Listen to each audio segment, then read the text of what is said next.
सभी साथियों को मेरा नमस्कार। साथियों, आइए देखते हैं शिक्षा विभाग एवं रोजगार से संबंधित आज की बड़ी खबर है। तो पहली अपडेट है कि स्कूल विलय के खिलाफ जो याचिका लगाई गई थी उसकी सुनवाई कल भी हुई थी और आज भी जो है सुनवाई उसकी जारी रहेगी और आज मामला फाइनल होने की पूरी उम्मीद है। वहीं स्कूलों के विलय के खिलाफ विपक्ष का कई जनपदों में प्रदर्शन हुआ है और आगे भी प्रदर्शन किए जाने की अपडेट दी गई है। वहीं शिक्षकों के जिले के अंदर अंतः जनपदीय स्थानांतरण एवं समायोजन में 12 जुलाई तक कार्यभार ग्रहण के लिए आदेश जारी कर दिया गया है। वहीं कल हुई उत्तर प्रदेश की कैबिनेट मीटिंग में उत्तर प्रदेश आउटसोर्स सेवा निगम को मंजूरी दे दी गई है। वहीं टीजीटी पीजीटी भर्ती एवं अन्य भर्तियों से संबंधित आज की कुछ बड़ी अपडेट आप सभी के बीच शेयर की जाएंगी। वीडियो अगर पसंद आए वीडियो को लाइक करें और साथ ही साथ शेयर भी करें। स्कूली बच्चों की याचिका पर हाईकोर्ट ने मांगी सर्वे रिपोर्ट। हाईकोर्ट की लखनऊ बेंच ने प्राइमरी स्कूलों का विलय करने के विरुद्ध दाखिल याचिकाओं में सुनवाई करते हुए राज्य सरकार से पूछा है क्या विलय का निर्णय लेने से पहले कोई सर्वेक्षण कराया गया था। न्यायालय ने कहा यदि सर्वे हुआ है तो उसकी रिपोर्ट प्रस्तुत की जाए। न्यायालय ने सरकार को पूरी तैयारी और तथ्यों के साथ पक्ष रखने को कहा है। न्यायालय ने यह भी स्पष्ट कहा है सुनवाई शुक्रवार को के आगे नहीं टाली जाएगी। यह आदेश न्यायमूर्ति पंकज भाटिया की एकल पीठ ने सीतापुर की कृष्णा कुमारी समेत 51 स्कूली बच्चों व अन्य रिट याचिकाओं पर एक साथ सुनवाई करते हुए पारित किया है। याचिका बुधवार को भी सुनवाई के लिए पेश हुई थी, जिस पर सरकारी अधिवक्ताओं ने बहस के लिए गुरुवार तक का समय मांगा था। याचिकों की ओर से पेश अधिवक्ताओं एलपी मिश्रा और गौरव मेहरोत्रा ने दलील दी कि 16 जून का सरकार निर्णय मनमाना व अवैध है। संविधान के अनुच्छेद 21A के तहत प्रदत्त शिक्षा के मौलिक अधिकारों को सुनिश्चित करने के लिए केंद्र सरकार ने वर्ष 2009 में बच्चों के निःशुल्क शिक्षा व अनिवार्य शिक्षा का अधिकार अधिनियम पारित किया है। राज्य सरकार की विलय नीति शिक्षा के मौलिक अधिकार का स्पष्ट उल्लंघन याचिका।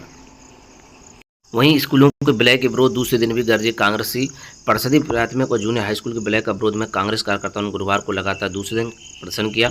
कार्यकर्ताओं ने कलेक्ट्रेट पर नारेबाजी कर अपर नगर मजिस्ट्रेट सत्यम मिश्र को राष्ट्रपति को संबोधित ज्ञापन सौंपकर विलय रोकने की मांग की है। प्रदर्शन के दौरान कांग्रेस ने शिक्षा बचाओ, गाँव का स्कूल बंद नहीं होने देंगे जैसे नारे लगाए। शहर अध्यक्ष फुजेल हाशमी ने कहा निर्णय शिक्षा के अधिकार के खिलाफ है। ग्रामीण शिक्षा के बच्चे 2-3 किलोमीटर दूर स्कूल नहीं जा पाएंगे, जिससे उनका नामांकन उपस्थिति दोनों प्रभावित होगी। यमुना पाल अध्यक्ष अशोक पटेल, कांग्रेस प्रवक्ता हसीब अहमद जो है आदि उपस्थित रहे। तो यहाँ पर आप देख सकते हैं प्रदेश में 5000 प्राइमरी और जूनियर स्कूल विलय विरोध में कांग्रेस प्रदर्शन किया। इस प्रदर्शन में प्रदेश अध्यक्ष अजय राय, जिला अध्यक्ष रुद्र दमन सिंह बबलू, शहर अध्यक्ष अमित श्रीवास्तव त्यागी, शहजाद आलम रहे। कांग्रेस नेताओं कार्यकर्ताओं प्रदर्शन कर जिलाधिकारी माध्यम से राज्यपाल को संबंधित ज्ञापन सौंपा। कांग्रेस प्रदेश अध्यक्ष अजय राय ने कहा उत्तर प्रदेश सरकार लगातार जन विरोधी कार्य कर रही है। शिक्षा के साथ खिलवाड़ कर सरकार छोटे बच्चों के भविष्य को अंधकार में डाल रही है।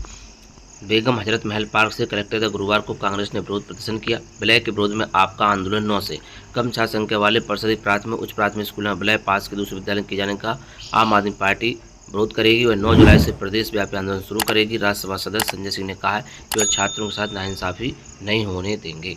तो कुल मिलाकर के स्कूलों के संबंध में जो आदेश जारी किए गए उसके खिलाफ याचिका भी लगी हुई है और विपक्ष की पार्टियों की ओर से जो है धरना प्रदर्शन भी किया जा रहा है। वहीं तबादला पाए शिक्षकों को 12 तक संभालना होगा कार्यभार, परिषदीय विद्यालय शिक्षक छात्र अनुपात का रखना होगा ध्यान। प्रदेश में 8 साल बाद परिषदीय विद्यालयों के शिक्षकों का जिले के अंदर सामान्य तबादला किया गया है। इसमें 20,142 शिक्षकों का तबादला मिला है। इन शिक्षकों को 12 जुलाई तक संबंधित विद्यालय में कार्यभार ग्रहण करना है। हालांकि विषय परिषद ने कहा है कि संबंधित विद्यालय मानक के अनुसार शिक्षक छात्र अनुपात न प्रभावित हो तभी शिक्षकों को कार्यमुक्त किया जाएगा।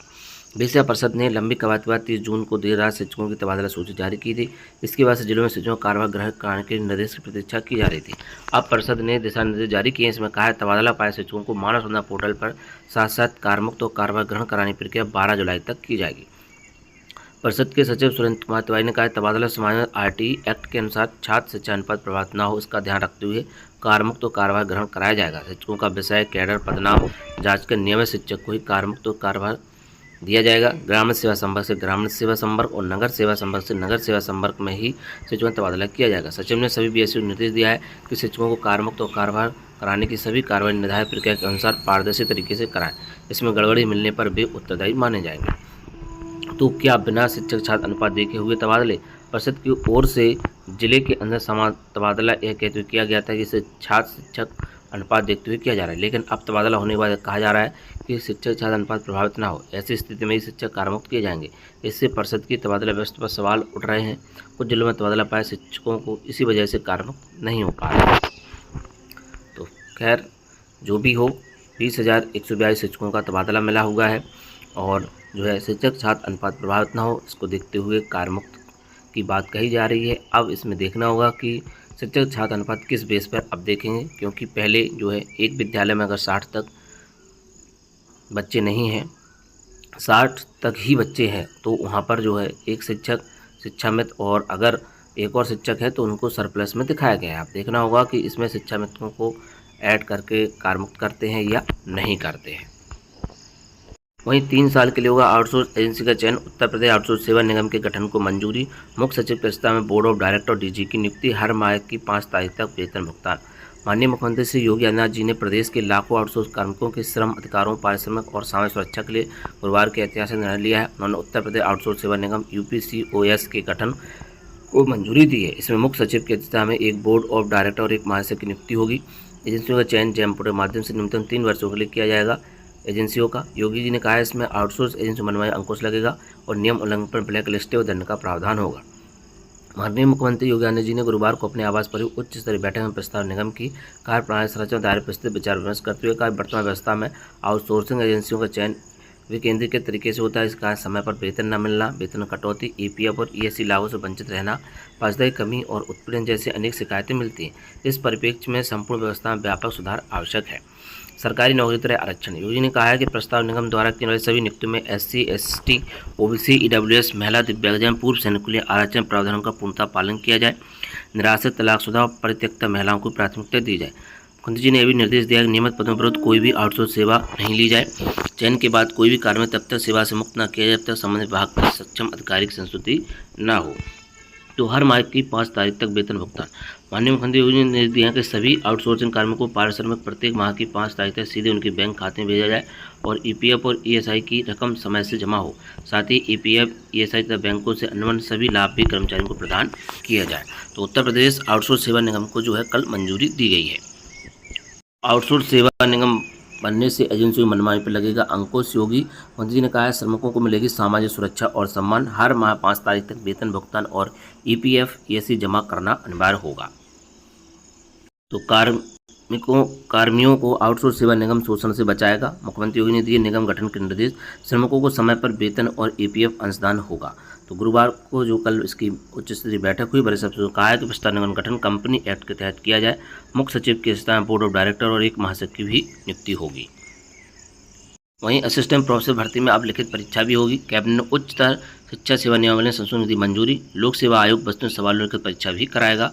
वहीं इंटर कॉलेज में प्रधानाचार्य के पदों की सीधी भर्ती और पदोन्नति भरने का रास्ता साफ। कैबिनेट ने समूह खा के पदों पर कोर्ट में संशोधन की दी सहमति। सीधी भर्ती में समूह कक्षता भी निर्धारित 1000 पद भरे जा सकेंगे। राजकीय महाविद्यालय में असिस्टेंट प्रोफेसर सहायक आचार्य पद पर भर्ती के लिए अब अभ्यर्थियों लिखित परीक्षा भी देनी होगी। कैबिनेट की बृहस्पतिवार को हुई बैठक में उच्च शिक्षा विभाग से जुड़े प्रस्ताव हरी झंडी दे दी गई है। उच्च विभाग की ओर से उच्चतर शिक्षा सेवा नियमावली में संशोधन के तहत यह प्रस्ताव लाया गया है। उच्च शिक्षा मंत्री योगेंद्र उपाध्याय ने बताया, वर्तमान असिस्टेंट प्रोफेसर पद पर चयन लोक सेवा आयोग करता है।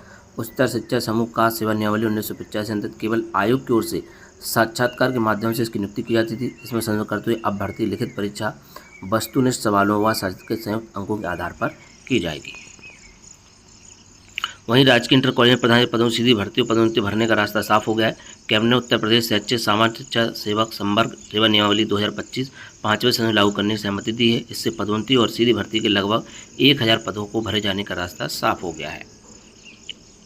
वहीं दोनों आयोग तैयार, फिर भी 33,000 से अधिक पदों में भर्ती का इंतजार। माध्यमिक शिक्षा विभाग ने कहा आधा अधूरा तो कहीं भेजा ही नहीं रिक्त पदों का अध्याचन।